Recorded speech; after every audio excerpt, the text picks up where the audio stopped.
Aujourd'hui, on va voir comment coudre un ourlet sur du jersey quand on n'a pas de surjeteuse, donc très facilement avec une machine à coudre et une aiguille double. Donc l'aiguille double, elle va vous faire deux lignes de couture parallèles sur l'endroit et un zigzag sur l'envers. Et vous allez voir que ça va donner une couture hyper extensible et avec un fini très professionnel. Donc c'est vraiment génial, juste avec un petit outil comme ça peut vraiment vous changer la vie pour vos ourlets. Vous êtes peut-être déjà demandé comment mettre deux bobines sur votre machine. Donc sur ma machine, et je pense sur beaucoup de machines, vous avez deux porte-bobines. En fait, vous en avez un que vous voyez, le mien donc se trouve là-dessus. Et vous avez aussi là une encoche pour en mettre un deuxième. Une encoche, vous avez là aussi une encoche pour en mettre un deuxième. Donc le mien vient se positionner ici. Donc là, ce sera pour des petites bobines classiques. Donc vous allez enfiler la première bobine, la deuxième, vous passez les fils comme d'habitude, enfin le même circuit qu'habituellement, et vous venez enfiler l'un à gauche dans l'aiguille double et l'un à droite. Sauf qu'en faisant comme ça, pour moi ça marche pas très bien, je trouve que c'est pas aussi propre, parce que ça s'en mêle, je sais pas pourquoi. Donc ce que je préfère, je prends un porte-cône, donc je vous en avais déjà parlé. Comme j'utilise pour des raisons économiques des grosses bobines comme ça, des gros cônes, de toute façon j'utilise toujours un porte-cône. Donc je vais vous montrer, je mets le cône là, je passe le fil là, et ensuite je le mets derrière la machine. Et là j'enfile comme d'habitude, par le même chemin qu'habituellement. Et donc là je vais venir faire pareil après, avec ma deuxième bobine. Je trouve comme ça que c'est beaucoup plus propre. Donc on va mettre l'aiguille, la partie plate derrière. Donc je la mets dans ma machine. Voilà, elle est fixée. Donc là, je vais enfiler. Donc j'enfile le premier.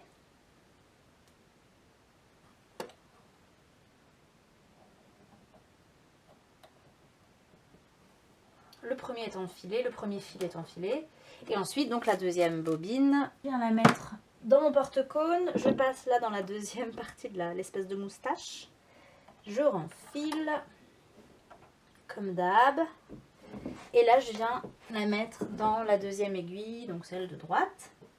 Faire attention que les deux fils ne s'en mêlent pas quand vous enfilez pour partir sur une bonne base. Et vous voyez, là, j'ai déjà mon fil de canette qui est en dessous.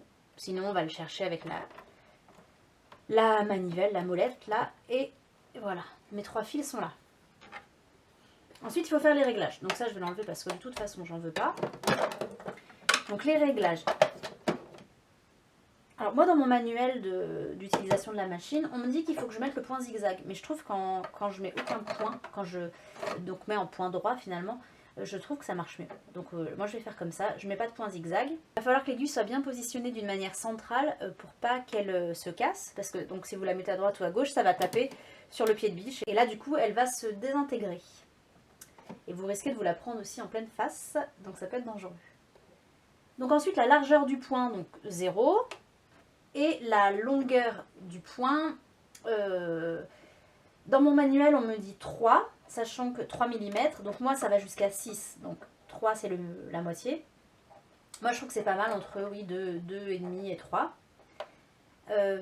Et sur mon ancienne machine, ça allait jusqu'à 4, donc je faisais, et c'est vrai que je faisais sur la moitié, donc 2. Donc on va dire voilà, à peu près un point intermédiaire, quoi. Mais regardez dans votre manuel, a priori, ça doit être expliqué.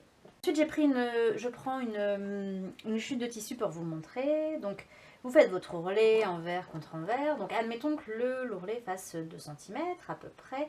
Vous allez donc le plier, le repasser au fer pour qu'il tienne bien.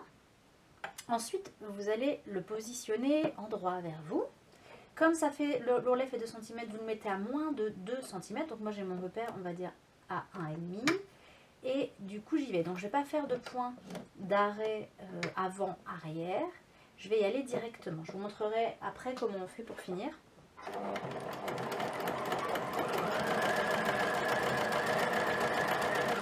Donc il ne faut pas tirer sur le tissu. Il faut le laisser bien venir, quoi. Voilà.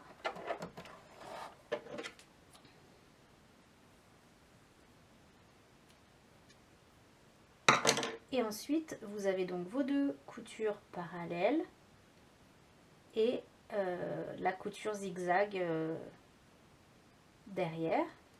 Et quand on tire, c'est génial, c'est propre et extensible. Donc là, ce qu'on va faire, c'est qu'on va couper l'excédent de tissu derrière, mais vous auriez pu aussi très bien vraiment calculer pile poil pour pas avoir à le couper et pour qu'il soit déjà bien pris dans la couture. Mais si vous n'êtes pas encore très sûr de vous, vous pouvez comme ça le couper. Vous pouvez couper au ras. Et vous avez une finition quasi professionnelle comme à la recouvreuse. La machine qui fait les ourlets mailles dans l'industrie. Enfin, vous pouvez en avoir une chez vous, mais... Et voilà.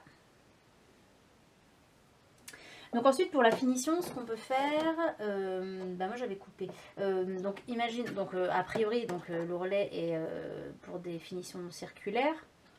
Donc, quand vous rejoignez vos 2 coutures... Vous rejoignez, en fait, vous faites tout le tour. Vous rejoignez les 2 coutures. Vous faites peut-être 2 points sur l'autre couture.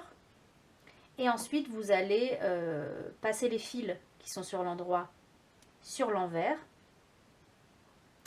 Et vous allez faire un nœud tout simplement. Parce que comme je vous disais, faire des points, un point d'arrêt là avant-arrière, je trouve que c'est pas... ça marche pas forcément bien. Ça fait sauter les points. Enfin, sur ma machine, ça fait ça en tout cas. Pourtant, a priori, elle coupe pas trop mal.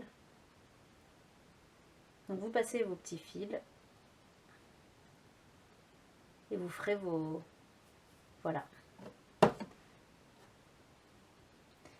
J'espère que cette vidéo vous aura été utile et que ça vous donnera envie de coudre du jersey, parce que c'est vrai que c'est vraiment une matière hyper agréable à porter.